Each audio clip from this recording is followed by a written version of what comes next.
Ирина родилась в поселке Хандыга, первенцем в многодетной семье Оксаны и Эдуарда Севрюк. Отец был настоятелем церкви, где служил 15 лет. Мама хозяйничала дома. Родители с измольства приучали своих 5 детей к труду. Летом собирали ягоды и грибы, ухаживали за огородом и теплицей. Вот и в очередной приезд в Хандыгу на столе соленые грузди, мороженое охта со сгущенкой. Ирина, хоть и готовит себе отдельный спортивный ужин, от папиных вкусняшек не отказывается. Маленькая была, у нее характер такой был уже необычный.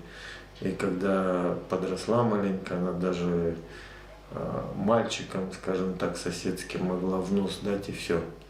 И к ней не приставали, в куклы не играла, больше в машинки. Ну, то есть было видно, ну, Бог так дает, в принципе, слава Богу, что она себя нашла. В семье всегда большое внимание уделялось физкультуре и спорту. Старший сын Ярослав и дочь Виктория – неоднократные участники районных республиканских соревнований по легкой атлетике. Сын Никита – борец, выпускник Ингинской ДЮСШ. Мама Оксана Константиновна вместе с Ириной занималась в тренажерном зале Центра спорта и культуры «Алроса». Дома я такая, какая есть. То есть где-то я могу быть жесткой, как по характеру, то есть могу быть жесткой, требовательной, а где-то могу быть и очень мягкой, и даже и податливой. Но в основном, то есть, ну, конечно же, лояльной.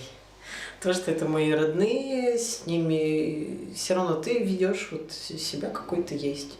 Ну и, в принципе, стараюсь пред людьми вести себя такая, какая есть.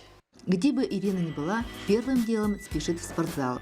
В этом центре спорта и культуры Ирина впервые узнала о таком национальном виде спорта, как масс-рестлинг. С тех пор прошло 6 лет. За это время Ирина добилась таких результатов, о которых даже не мечтала.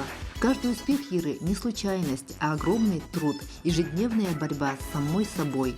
В Хандыге она первым делом спешит в родную гимназию, встретиться с учителями и ребятами. Для первых она гордость, для вторых большой пример.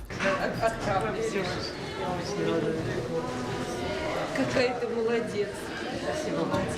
А потом к любимой бабушке, которая несказанно рада за свою внучку и поддерживает ее во всем. Люблю ее как первую, как я хотела все время девочку, и вот она первая внучка.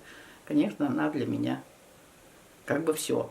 О будущем Ирина не загадывает. Как и любой девушке ее возраста, она хочет путешествовать, узнавать мир. Но определенно, после завершения спортивной карьеры, Ирина видит себя в активном движении. И новое увлечение – скалолазание – удачно вписывается в будущее. Именно там, в горах, Ирина чувствует непередаваемое ощущение свободы, единства со стихией, природой. Мария Винокурова, Хандыга, специально для программы «Новый день».